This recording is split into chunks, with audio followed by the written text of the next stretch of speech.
she'll never check the storage unit.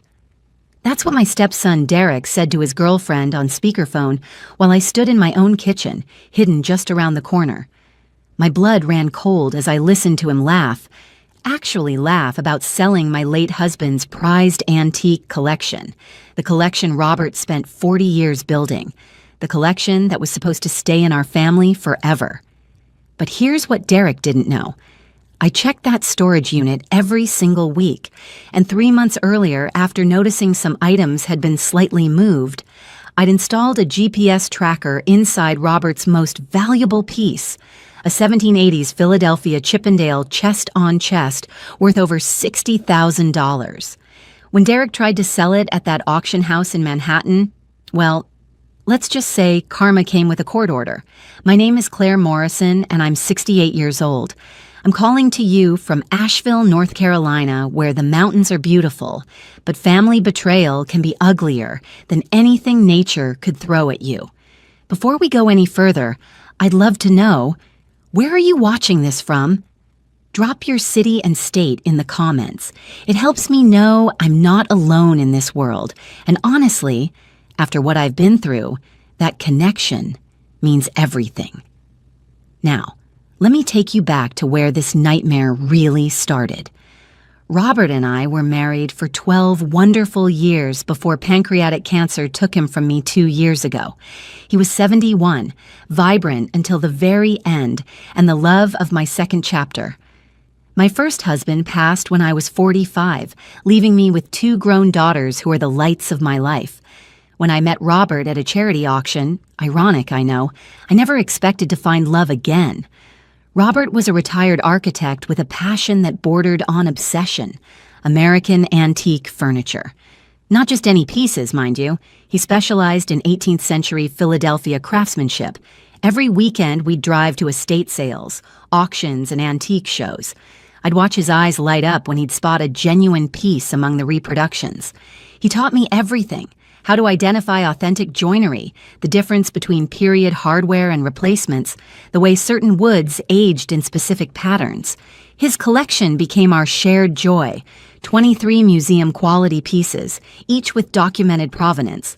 The Chippendale chest-on-chest was his crown jewel, but there were also Queen Anne chairs, a stunning tall case clock, several tavern tables, and a Philadelphia highboy that made collectors weep with envy. Derek was Robert's son from his first marriage. 42 years old, twice divorced, and always looking for the easy way out. Robert loved him, of course he did, but he wasn't blind to his son's flaws. Derek had burned through 3 business opportunities that Robert had funded. He'd borrowed money that was never repaid. He had a way of showing up right when he needed something, then disappearing once he got it. When Robert's diagnosis came, he made his wishes crystal clear. He updated his will with his attorney, made me executor, and specified exactly what would happen to his antique collection. "These pieces stay together, Claire," he told me, holding my hand in that hospital bed. "They tell a story. Promise me you'll protect them." I promised. I had no idea how much that promise would cost me. The funeral was a blur of casseroles and condolences, but I remember Derek's behavior with painful clarity. While my daughters Rebecca and Amanda helped me greet guests and manage the service details, Derek spent most of the reception on his phone in the corner. He left early, barely said goodbye. The will reading happened 2 weeks later. Robert's attorney, Frank Holloway, had been his friend for 30 years. Frank handled it with sensitivity, but the tension in that conference room was thick enough to cut with a knife. Robert had been generous to Derek. He left him $50,000 cash, his vintage Mercedes, and several valuable items from the house. But the antique collection, that went to me, with a provision that upon my death, it would be divided equally among my 2 daughters and Derek. The stipulation was clear. The collection was to remain intact during my lifetime, not to be sold or dispersed. Derek's face went purple. "That's it? After everything He caught himself, but not before we all saw the rage. "Your father wanted Claire to have security," Frank said calmly.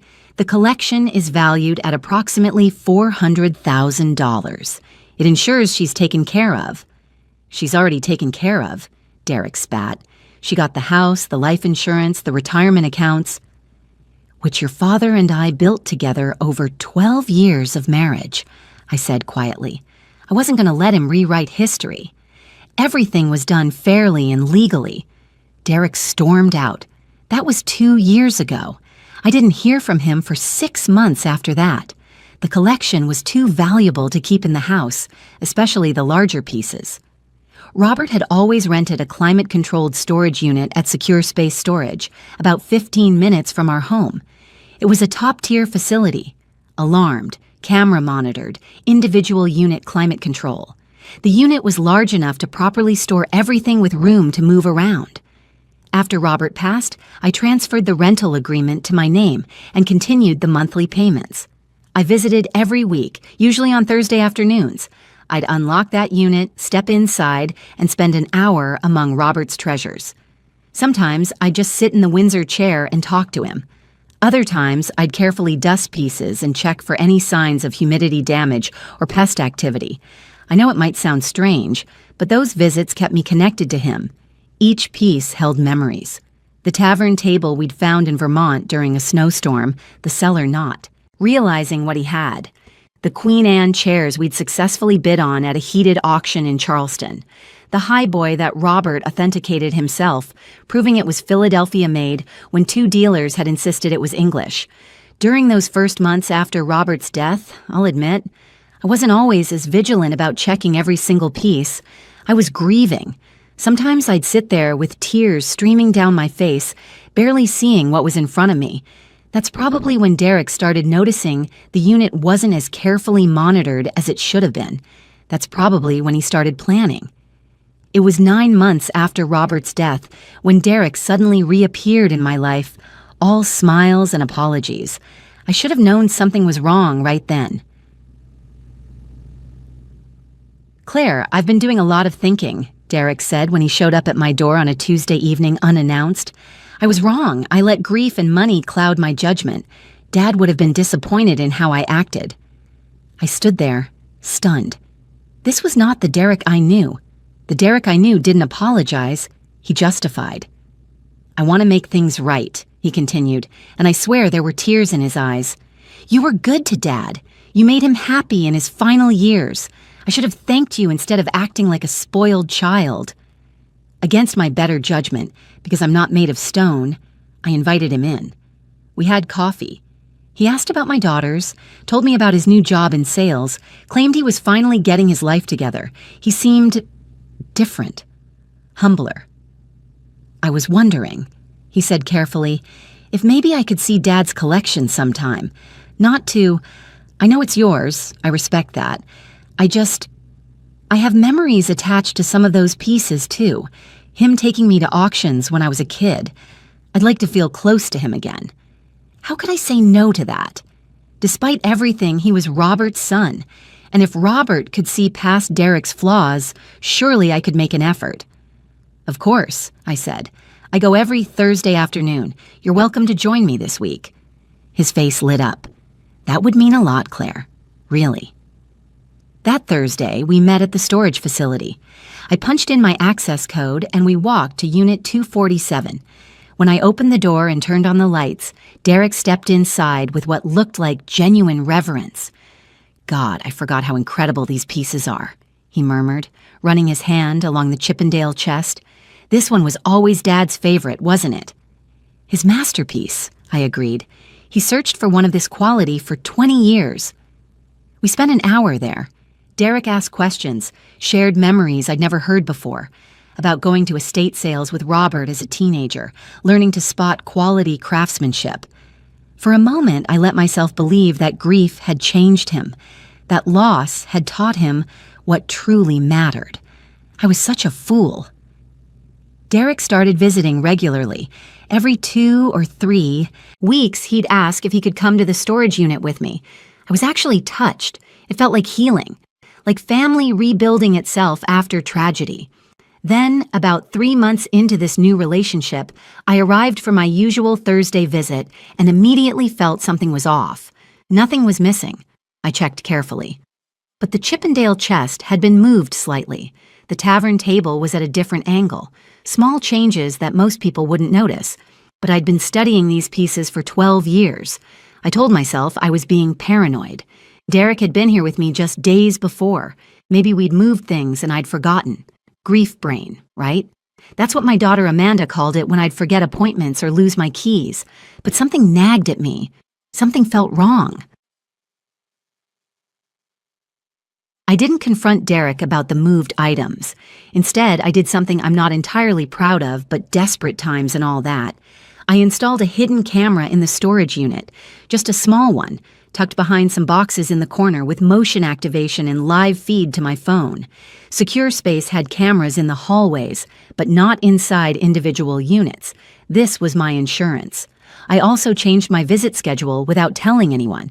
Instead of Thursday afternoons, I started coming on random days and times. Tuesday morning, Saturday evening, Wednesday at lunch.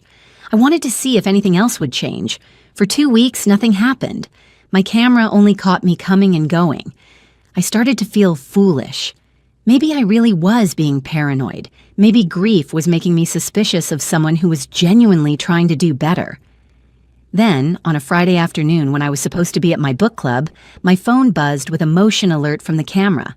I was sitting in Martha Brennan's living room discussing The Nightingale, when I glanced at my phone and saw Derek inside my storage unit, alone, with another man I didn't recognize. My heart stopped. I made an excuse about feeling unwell and practically ran to my car. The storage facility was 20 minutes away. I pulled up the live feed on my phone while I drove. Probably not safe, but I wasn't thinking about safety right then. I watched as Derek and this stranger examined pieces, took photos, even measured the Chippendale chest. The stranger was writing things down in a notebook. They were clearly appraising everything, and just as clearly, they thought they were doing it in secret. "This one's the gold mine," I heard Derek say, his voice crackling through my phone's speaker. "Conservative estimate is 60 grand, but the right buyer might go higher." "Your stepmom won't notice it missing?" the stranger asked. Derek laughed. That's when he said it. That's when I heard the words that would replay in my nightmares. "She'll never check the storage unit. She's gotten lazy about it. Old grief, you know? She comes maybe once a month now, barely looks around. By the time she notices anything, they'll be long sold and I'll be long gone." I had to pull over. My hands were shaking too hard to drive. I sat in a Walgreens parking lot watching these two men on my phone screen as they documented every valuable piece my husband had spent a lifetime collecting, as they planned to steal not just objects, but Robert's legacy, my security, the physical embodiment of a love story. "How are you getting access?" the stranger asked. Derek held up a key. "Had a copy made months ago. She's too trusting. This is the easiest money I'll ever make." The stranger, who I later learned was Marcus Walsh, a disreputable dealer known for moving questionable merchandise, nodded approvingly. "I can move most of these within a week through private sales. The Chippendale will need to go through auction to get top dollar, but I have contacts. We'll need to wait a few months, let things cool down, then we move everything at once," Derek finished. "She reports it stolen, cops investigate, but by then the pieces are scattered across the country with new provenance paperwork. Untraceable." I sat in that parking lot, watching and recording everything on my phone, and felt something shift inside me. The grief that had made me soft, that had made me want to believe in Derek's redemption story, it crystallized into something harder, clearer. Robert had warned me. "Derek will always choose the easy money," he'd said once sadly. "I love my son, but I'm not blind to what he is." I thought maybe Robert was being too harsh. I'd wanted to believe people could change. Now I knew better. I waited until they left, gave them 10 minutes, then drove to the storage unit myself. Everything was exactly as they'd left it. They'd been careful not to leave obvious signs. But now I knew. Now I understood that Derek's entire reconciliation had been a con from the start. He'd played on my grief, my loneliness, my desire to honor Robert's memory by including his son. That night, I called my daughter Rebecca. She's a paralegal in Charleston, sharp as they come. I told her everything, showed her the video footage. "Mom, you need to report this to the police," she said immediately. Report what? That he looked at the furniture? That he had a conversation? Nothing's been stolen yet. They'll say it's a family dispute over inheritance, tell me to hire a civil attorney, and nothing will happen. So what are you going to do? That's when the idea came to me. I'm going to let them think they're getting away with it, and I'm going to make sure that when they try to sell the collection, they get caught red-handed with irrefutable proof. Mom, I need you to help me research GPS trackers, I said. Tiny ones, the kind they use to track stolen art. Rebecca was quiet for a moment. This is risky. So is letting Derek steal $400,000 of your stepfather's legacy and my financial security. That's what people don't understand about women my age. They think we're soft, forgiving, that we'll just let things slide to keep the peace. But we've lived long enough to know that sometimes peace costs too much. Sometimes you have to fight. I spent the next week researching. There are GPS trackers designed specifically for high-value artwork and antiques, tiny devices that can be hidden inside furniture, with battery life measured in months, not days. They transmit location data in real time to your phone. They're not cheap. The good ones run about $500 each, but this was worth it. I ordered 3. 1 for the Chippendale chest and 2 backups for other high-value pieces, in case Derek got smart and separated the collection. When they arrived, I watched YouTube videos on how to install them properly. For the Chippendale chest, I found a perfect spot, a small cavity behind one of the drawers where the tracker fit perfectly, completely invisible unless you knew exactly where to look and remove the drawer entirely. If you're enjoying this story and want to hear more like it, please hit that subscribe button. Trust me, what happens next is worth staying for. I installed the trackers on a Tuesday morning, working carefully and methodically. My hands didn't shake once. I was past fear now. I was in execution mode. Each device was activated and tested, showing perfect signal transmission to my phone. I could see exactly where my pieces were at any moment, down to the building address. For the next month, I played the perfect oblivious widow. When Derek called to check on me, I was warm and grateful. When he asked to visit the storage unit again, just to feel close to Dad, I agreed readily. I watched him on my hidden camera, watched him measuring pieces again, taking more photos, clearly preparing for the theft. Soon, I heard him tell Marcus Walsh during one visit, she's going to her daughter's place in Charleston for Thanksgiving week. That's when we move everything. Charleston. Rebecca's house. That was 7 weeks away. Plenty of time for them to plan, to get sloppy, to feel confident. I started preparing my own plan. I contacted Frank Holloway, Robert's attorney, and explained everything. I showed him the videos, the recordings, the GPS tracker information. Claire, this is beyond my expertise, he said, but I could see the anger in his eyes. Frank had loved Robert like a brother. You need to talk to Stan Mitchell. He's a criminal defense attorney, but he'll know how to handle this properly. And document everything. I mean everything.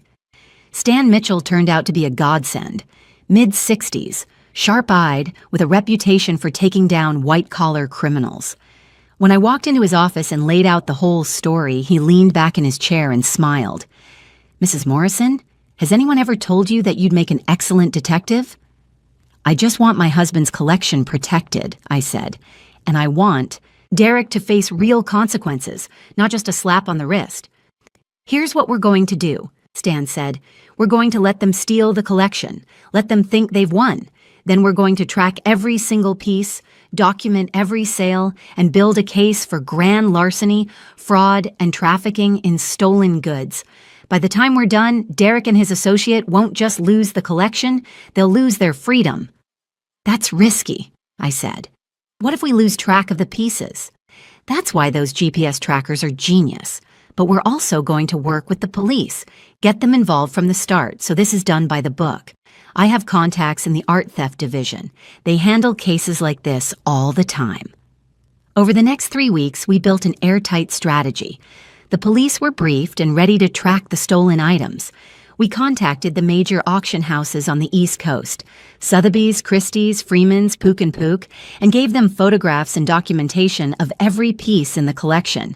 If Derek or Marcus tried to consign anything, these auction houses would flag it immediately. I also did something else. I hired a private investigator named Teresa Chen. She had 20 years of experience in corporate fraud investigations. Her job was to track Marcus Walsh's movements, document his other sales, and help build a pattern of criminal behavior. "This guy's dirty," Teresa reported after 1 week. "Multiple aliases, history of moving questionable merchandise. The DA's office will love this." Thanksgiving week arrived. I made a big show of packing for Charleston, posting on Facebook about how excited I was to spend the holiday with Rebecca and her family. I told Derek I'd be gone for 5 days. I made sure he knew I'd left town. In reality, I drove to Charleston, dropped off my luggage at Rebecca's, then drove right back to Asheville the same night. I checked into a hotel under my daughter Amanda's name, paying cash. For the next 5 days, I was a ghost in my own town. The theft happened on Tuesday night, just after midnight. My phone lit up with GPS alerts as all 3 trackers started moving simultaneously. I watched the dots on my screen converge at an address in an industrial area on the outskirts of town. Marcus Walsh's warehouse, according to Teresa's earlier surveillance. Stan Mitchell had already alerted the police. Detective Sarah Brennan, no relation to my book club friend Martha, was leading the investigation. She called me at 1 a.m. "Mrs. Morrison, we have visual confirmation. 2 men, one matching Derek Morrison's description, loading furniture into a large rental truck. We're documenting everything but won't intercept yet. We want to catch them in the act of selling." "Thank you, Detective." "Ma'am, I want you to know what your stepson is doing is despicable. We're going to make sure justice is served." For 3 days, I watched those GPS dots move. First to Marcus Walsh's warehouse. Then, one by one, pieces started dispersing. 2 Queen Anne chairs went to a private buyer in Atlanta. Police tracked that sale, got the buyer's information, and confirmed they'd been told the chairs came from an estate sale. Legal provenance documents, all forged. The tavern table went to an antique mall in Knoxville. The tall case clock sold to a collector in Richmond. Every single sale was documented. Every buyer was contacted and informed the pieces were stolen. Most were cooperative. They'd been duped too. But the Chippendale chest? That didn't move. According to Teresa's intelligence, Marcus was waiting to consign it to a major auction house. That's where the real money was. "They're being patient," Stan explained during one of our daily check-ins. "They know moving the high-value piece too quickly raises red flags. They'll wait 60, maybe 90 days, then list it with forged provenance. But we'll be waiting." I returned from my trip to Charleston, called Derek to let him know I was home, and waited for the performance. It came exactly 2 days later. Derek called me, voice full of false concern. "Claire, I drove by the storage facility today and something seemed off. When's the last time you checked on Dad's collection?" "Oh, I haven't been since before Thanksgiving." "Why?" Claire, I think you should go check. I have a bad feeling." The acting was almost impressive. I drove to Secure Space with Derek on the phone, letting him listen as I discovered the empty unit. My screams were real enough, even though I was screaming in rage, not grief. The facility manager called the police. Reports were filed, insurance was contacted, and Derek played the supportive stepson perfectly, holding my hand while I gave my statement, offering to help however he could. "We'll find who did this, Claire," he said, squeezing my shoulder. "I promise." For 2 months, Derek maintained his performance. He checked on me regularly, brought me groceries, even helped me file the insurance claim. If I hadn't known the truth, I might have actually believed he cared. Meanwhile, the GPS tracker in the Chippendale chest sat silent in Marcus Walsh's warehouse, waiting. Detective Brennan assured me weekly that they were building an airtight case. Every dispersed piece had been traced. Every buyer had given statements. They had Marcus Walsh under surveillance 24/7. "We need the big fish," Detective Brennan told me.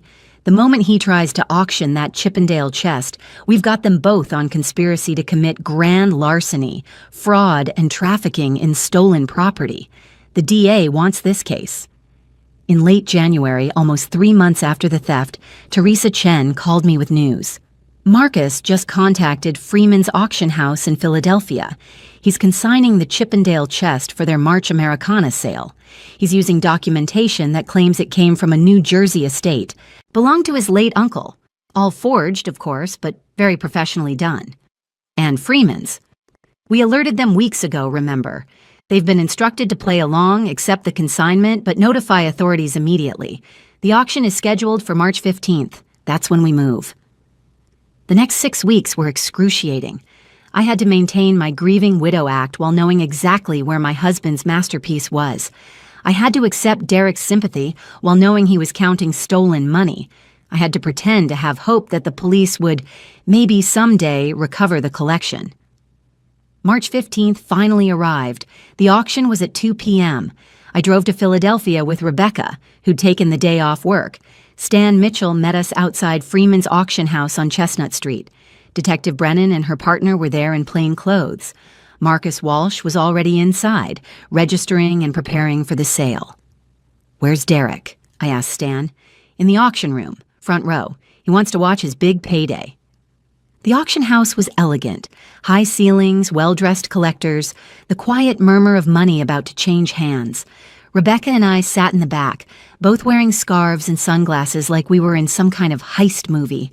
Derek was indeed in the front row, practically vibrating with anticipation. The auctioneer worked through the first 20 lots, various furniture pieces, oil paintings, decorative arts. Then Lot 47 came up. Philadelphia Chippendale chest on chest, circa 1780, provenance from the estate of Harold Walsh, New Jersey. My Roberts masterpiece appeared on the screen in all its glory. The crowd murmured appreciatively. This was a museum-quality piece, and everyone in that room knew it. "We'll start the bidding at $30,000, the auctioneer said. Hands went up immediately. $40,000, $50,000. The price climbed steadily. Derek was smiling, I could see it from the back. At $70,000, only 2 bidders remained. That's when Detective Brennan stood up and walked to the front of the room. She held up her badge. "Ladies and gentlemen, I need everyone to remain calm. This auction is hereby suspended. The item currently being bid on is stolen property, and we have a warrant for the arrest of Marcus Walsh and Derek Morrison." The room erupted. Derek's head whipped around so fast I thought he'd hurt himself. His eyes found mine in the back row, and the look on his face, shock, betrayal, rage, was something I'll never forget. Marcus Walsh tried to run. Emphasis on tried. Detective Brennan's partner caught him before he made it 5 feet. They had him on the ground in handcuffs within seconds. Derek stood frozen in place, his mouth opening and closing like a fish out of water. I don't know what you're talking about. I'm just here for the auction. I'm a guest." "Mr. Morrison," Detective Brennan said calmly, walking toward him. "With handcuffs ready, you have the right to remain silent. I suggest you use it." "Claire!" Derek shouted as they cuffed him, finally spotting me in the back. "Claire, what is this? What's happening?" I stood up, pulled off my sunglasses, and walked down the aisle. Every eye in that auction house was on me. I'd waited 2 months for this moment. "What's happening, Derek, is that I checked the storage unit. Every single week." My voice was steady, cold. "I also installed a GPS tracker in that chest 3 months ago. We've tracked every piece you stole, every sales you made, every lie you told." His face went white. But you didn't. I watched. You watched what you wanted to see, a grieving widow, too distracted to notice her stepson was a thief. But your father taught me something important, Derek. He taught me that authenticity matters, that you always verify provenance, that you never take anything at face value. "Derek Morrison," Detective Brennan said formally, "you're under arrest for conspiracy to commit grand larceny, fraud, trafficking in stolen goods, and a dozen other charges we've been building for the past 3 months. You have the right to remain silent. Anything you say can and will be used against you in a court of law." As they led him away, Derek was shouting about lawyers, about family, about how I'd tricked him. The auction house guests were buzzing with shock and excitement. They'd just witnessed something far more dramatic than any furniture sale. Freeman's director, a distinguished woman named Patricia Cunningham approached me with obvious relief. "Mrs. Morrison, we've been holding this piece in trust, waiting for this moment. I cannot tell you how grateful we are that justice is being served. Stolen goods have no place in the legitimate auction market." Stan Mitchell appeared at my elbow. "The DA has everything he needs. With the GPS tracking data, the video footage from your storage unit camera, the testimony from all the buyers who purchased the dispersed pieces, and Marcus Walsh's history, they're both looking at 5 to 10 years minimum." Teresa Chen had been in the auction room too, documenting everything. She gave me a thumbs up from across the room. Every piece of the plan had worked perfectly. The other pieces of the collection that had been sold were being recovered by police in various cities. The buyers had all cooperated once they learned the pieces were stolen. No one in the legitimate antique world wants to be associated with theft. Within a week, every single item was back in my possession. The trial happened 7 months later. Derek pleaded guilty to avoid a longer sentence, but even with a plea deal, he got 6 years in federal prison. Marcus Walsh got 8. Both were ordered to pay restitution. Not that I expected to see much of that money. The courtroom was packed for the sentencing. My daughters sat on either side of me. Derek's mother, Roberts. First wife showed up but didn't speak to me. I understood. Her son had committed serious crimes, but he was still her son. When the judge asked if I wanted to make a victim impact statement, I kept it brief. "Your Honor, my late husband spent 40 years building that collection. Every piece represented not just financial value, but history, craftsmanship, and love. Derek didn't just try to steal objects. He tried to steal a legacy. He weaponized my grief and used it against me. But he forgot something important. Grief doesn't make you weak. Sometimes it makes you stronger than you've ever been." Derek couldn't look at me. Good. The collection returned to the climate-controlled storage unit, but I upgraded security significantly. New locks, additional cameras, and a security company that does random checks. I also created a detailed catalog with every piece photographed and documented, filed with the county clerk's office and my attorney. If anyone ever tries this again, they'll fail even faster. I still visit every week. Thursday afternoons, just like always. I sit in that Windsor chair and talk to Robert, telling him about the grandchildren, about my book club, about the small moments that make up a life. I kept my promise, I tell him. The collection is safe. Your legacy is protected. Rebecca and Amanda have both expressed interest in learning more about the pieces. Amanda's daughter, my granddaughter Sophie, is particularly fascinated by the Chippendale chest. She's 15 and already has an eye for quality craftsmanship. Maybe the collection will mean as much to her generation as it did to Robert's.